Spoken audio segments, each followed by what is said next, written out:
বিরতির পর আবারও ফিরে এলাম রণক্ষেত্রের সম্মুখ সমরে। আমি অধ্যাপক পুরুষোত্তম ভট্টাচার্য। এথনিক গ্রুপ এবং ক্লাস এটা খুব গুরুত্বপূর্ণ এখন, মানে বিশেষ করে যেটি WWC যে প্রসঙ্গটা তুলেছেন, এটা অত্যন্ত ডিসাইডিং একটা ফ্যাক্টর কি হবে, বিশেষ করে পোস্ট আমরা দেখেছিলাম উই আর 99 মুভমেন্ট, সেই পোস্ট ওয়াল স্ট্রিট মুভমেন্ট পর এই নির্বাচন। আসলে যেটা হতে চলেছে, আমি যেটা বলার চেষ্টা করছিলাম যে রিপাবলিকানদের যে কোর ভোটার, মানে যে কোর বেসটা, সেই কোর বেসটা ক্রমশ ছোট হয়ে আসছে। তার কারণ হচ্ছে যে গত 3 দশক ধরে মার্কিন যুক্তরাষ্ট্রে একটা অভূতপূর্ব আপনার ইমিগ্রেন্ট আগমন ঘটেছে, এবং এই ইমিগ্রেশনের ফলেই অ্যাকচুয়ালি মার্কিন যুক্তরাষ্ট্রের জনসংখ্যার বৈচিত্র্যটা ক্রমশ বাড়ছে। মানে আমি যে ফিগারগুলো আপনাকে বললাম যে 64% হোয়াইটস, বাকিরা হচ্ছে আপনার নন হোয়াইটস ক্যাটেগরিতে তাদেরকে ফেলা যায়। তো এখন রিপাবলিকানদের প্রধান ছিল হচ্ছে আপনার হোয়াইট ভোটার্স, তাদেরই।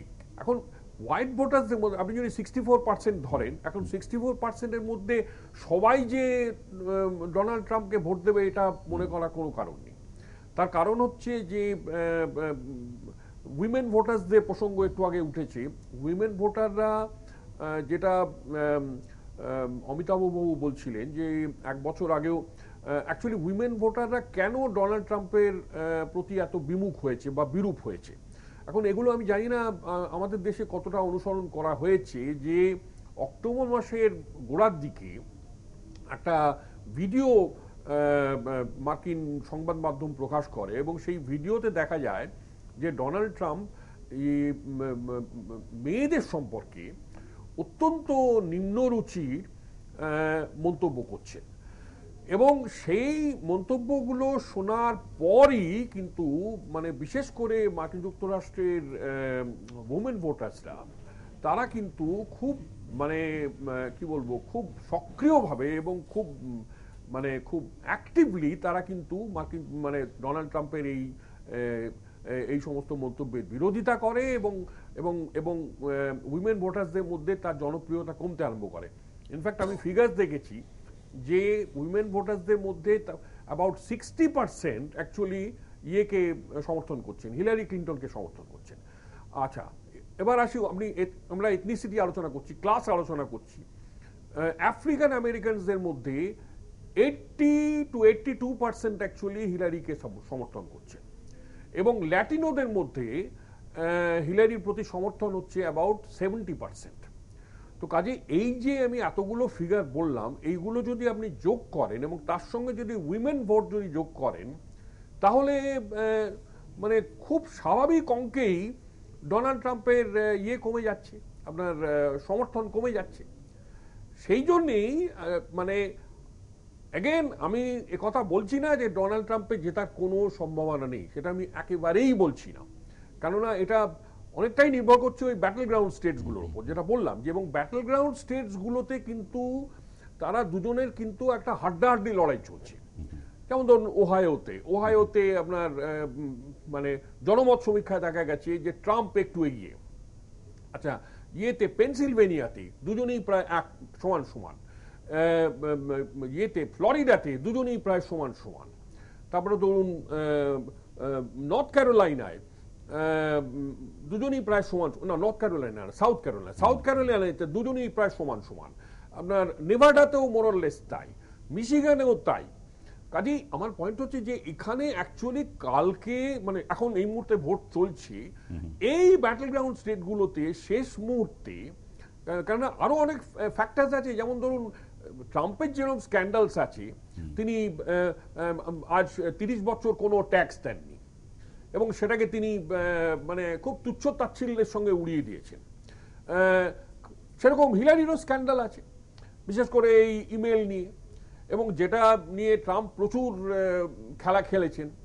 কিন্তু শেষমেশ এই ইমেল স্ক্যান্ডালটা সত্যি হিলারিকে কাবু করে দিতে পারে কিনা, সেটা এই মুহূর্তে কিন্তু সত্যি কথা বলতে গেলে কি, ইভেন মার্কিন যুক্তরাষ্ট্রে পোড় খাওয়া, মানে আমি সিএনএনে যা দেখেছি তারা যে সমস্ত ভাষ্যকার এবং বিশেষজ্ঞ আছেন তারাও কিন্তু বলতে পারছেন না যে এর আলটিমেট এফেক্টটা কি দাঁড়াবে। কিন্তু আমি আপনাকে প্রথমবার যখন প্রশ্ন করলেন, আমি যে ফিগারগুলো আপনাকে দিলাম যে হিলারি এখনো পর্যন্ত 264 এবং ডোনাল্ড ট্রাম্প 164 এখন দেখুন অঙ্কটা খুবই সহজ যে কার পক্ষে 270-এ পৌঁছানো অপেক্ষাকৃতভাবে, আমি আগে অপেক্ষাকৃত কথাটা বলছি, অপেক্ষাকৃতভাবে সহজ, হিলারির পক্ষে না ট্রাম্পের পক্ষে? আমি আসবো হচ্ছে অমিতাভ বাবু, একটা খুব গুরুত্বপূর্ণ প্রশ্ন হচ্ছে এই যে অভিবাসন নীতি বা হচ্ছে যদি ডোনাল্ড ট্রাম্প আসে তাহলে কি পরিস্থিতি তৈরি হতে পারে ভারতীয়দের জন্য? এটা মুখে ভোট পাওয়ার জন্য হয়তো ডোনাল্ড ট্রাম্প এটা বলছেন, কিন্তু এটা বাস্তবে বোধহয় সম্ভব হবে না। আজকে বিশ্ব যেভাবে এগিয়ে চলেছে, আজকে আপনি আমেরিকায় গিয়ে দেখুন যে আজকে চীন কিন্তু অন্যভাবে চীন একটা আগ্রাসন করে ফেলেছে। ওখানে $1 ট্রি বলে একটা স্টোর, সেখানে সমস্ত, এবং এই কয়েকদিন আগে দিল্লিতে আমি গিয়েছিলাম, দিল্লি আমার এক সাংবাদিক বন্ধু বলেন বছর 4 আগে বোধহয় তিনি প্রধানমন্ত্রীর সঙ্গে ওয়াশিংটন নিয়েতে গিয়েছিলেন, বলে আমি একটা মেড ইন চায়না কিনবো না, আমি মেড ইন আমেরিকা হচ্ছে কি জিনিস কিনবো, একটা সুভেনির বা বলে প্রায় খুঁজে পাইনি, অনেকগুলো দোকান খুঁজে একটা জিনিস পেয়েছে। তো কেন?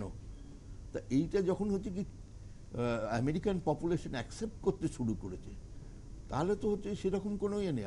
আর একটা জিনিস কি, শুধু তাই না, যেটা বলছেন যে আফ্রো এশিয়ান, এই বছরেরই আফ্রিকান আমেরিকান, আফ্রো এশিয়ান বলছি, যে আফ্রিকান আমেরিকান, তাদের ভেতরে একটা কি ভীষণ একটা বিক্ষোভ ইয়ে হয়েছে, হোয়াইট যে সমস্ত পুলিশ অফিসাররা, কারণ এই গত জুলাই মাসে কিন্তু অনেক কৃষ্ণাঙ্গ পুলিশের গুলিতে মারা গেছে, বেশ কয়েকটা, এবং তারপরে দেখা গেল যে একজন এই কৃষ্ণাঙ্গ যিনি বোধহয় ইয়েতে ছিলেন, মানে আর্মিতে ছিলেন, সার্ভ করেছেন এবং আফগানিস্তানে, তিনি 4 না 5 পুলিশকে গুলি করে মারলেন ডালাসে, কারেক্ট, ডালাসে, এবং যার জন্যে তখন ইন্টারভেন করতে হলো। কিন্তু সেই সময় না ট্রাম্প না হিলারি, এরা দুজনে কেউ কিন্তু কোনো রকম কোনো স্টেটমেন্ট দেন, এবং ওবামাকে তখন কিন্তু শান্ত করার জন্য বলতে হলো। এবং এখন দেখা যাচ্ছে যে জিনিসটা, অতএব এদের ভেতরে যে কি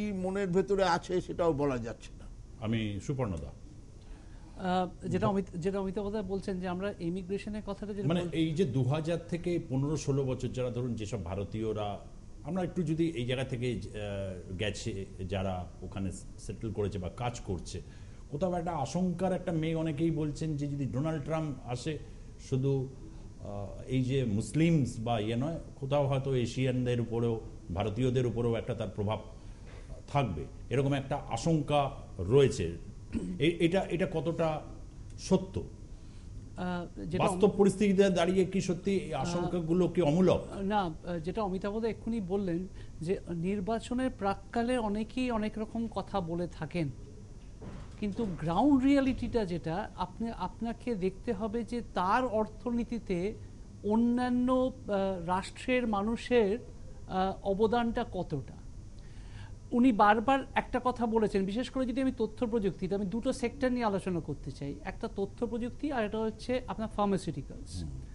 বলা হচ্ছে যে ট্রাম্প যদি যেতেন তাহলে আইটি এনেবল সার্ভিস ইন্ডাস্ট্রি ভারতের, তারা একটু বিপদে পড়বেন, এবং যদি হিলারি যেতেন তার ফার্মাসিউটিক্যাল যে এখানকার ইন্ডাস্ট্রি সেটা বিপদে পড়বে।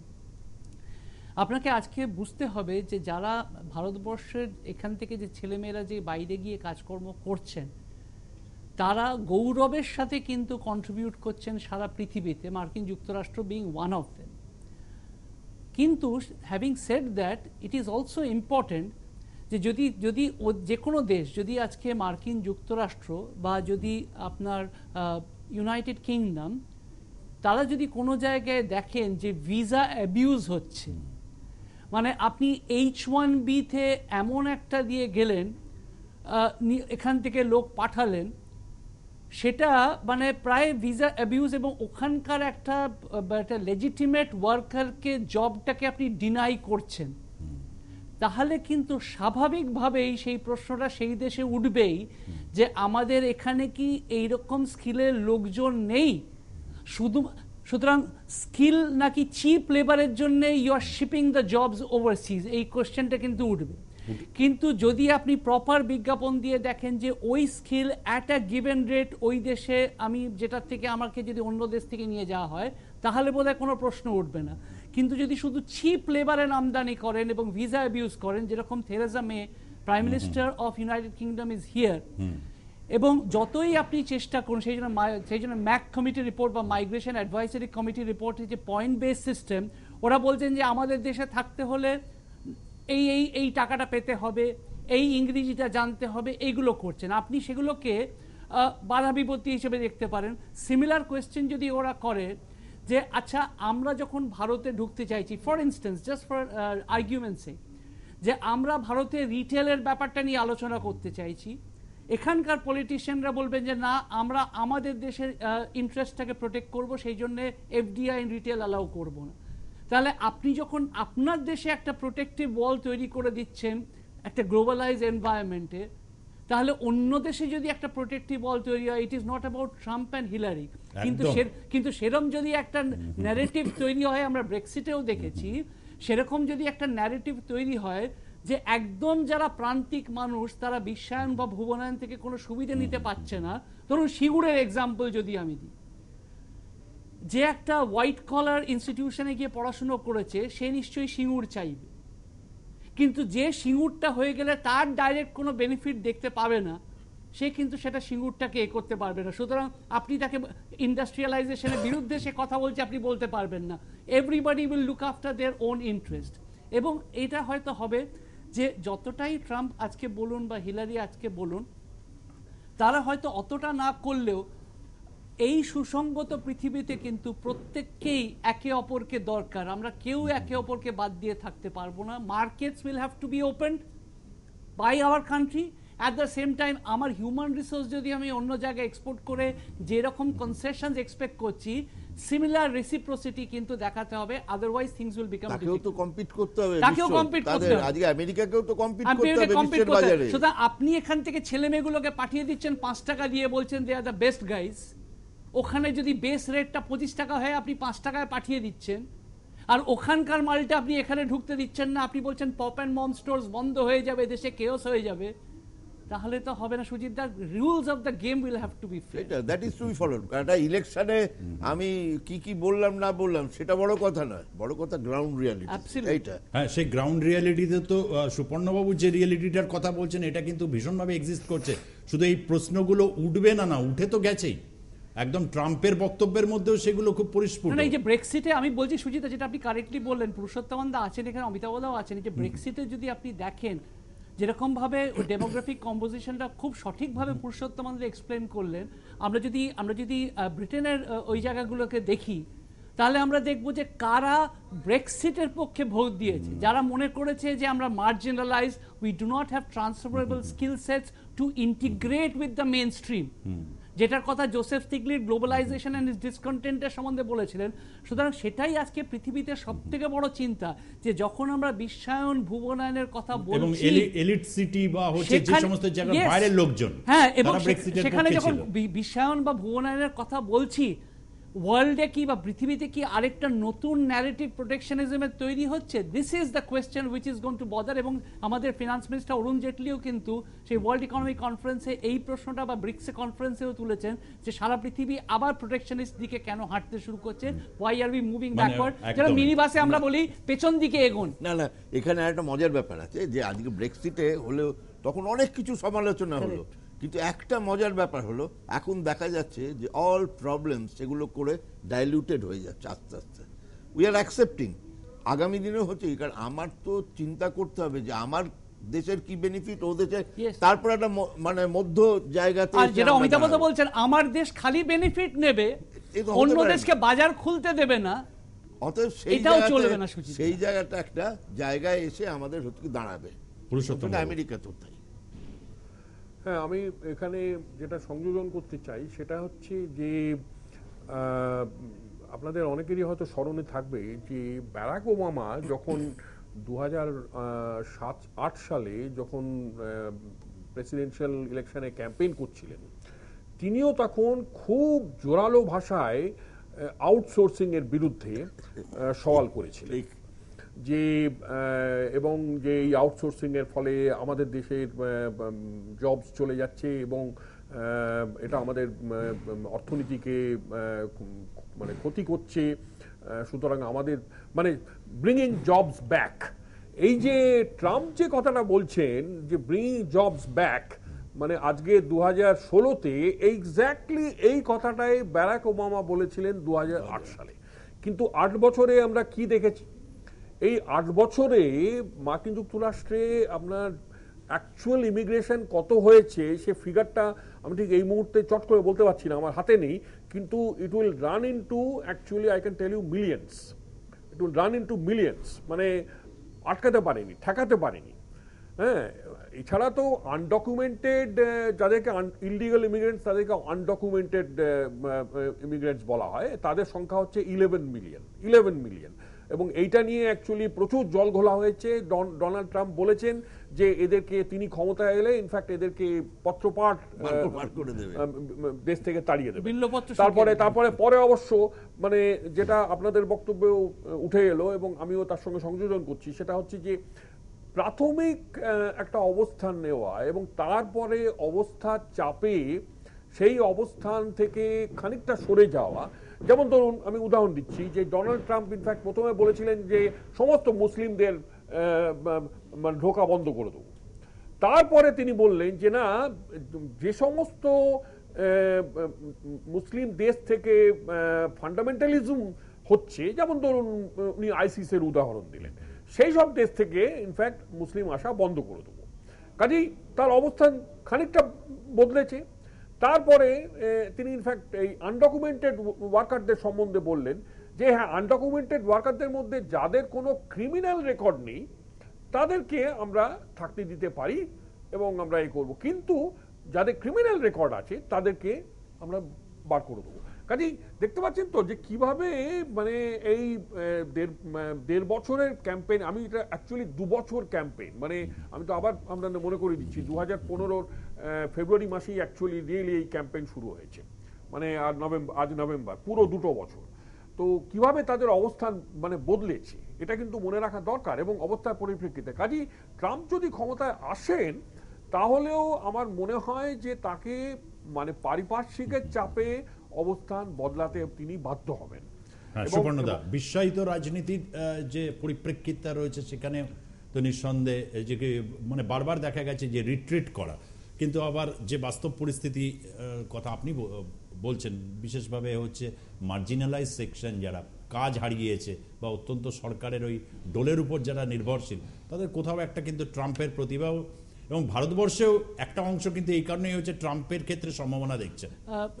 আমি আরেকটা জিনিস যেটা পুরুষোত্তম দা বলছিলেন যে অমিতাভ দা যেটা শুরু করেছিলেন, দুজনের সাথে আমি তো সহমত পোষণ করেছি যে প্রথমে যখন লোকে কথা বলেন তার থেকে হয়তো অনেকটা শিফট করেন বিকজ প্র্যাকটিক্যাল আসপেক্টে, কিন্তু আমাদের যে আসল সমস্যাগুলো যেটা সুজিত দা আপনি বললেন আমরা আলোচনা করেছি, যে যারা এই পৃথিবীতে নিজেদেরকে অকেজো বলে মনে করছেন তারা একটা খড়কুটো ধরেও বাঁচতে চেষ্টা করেন।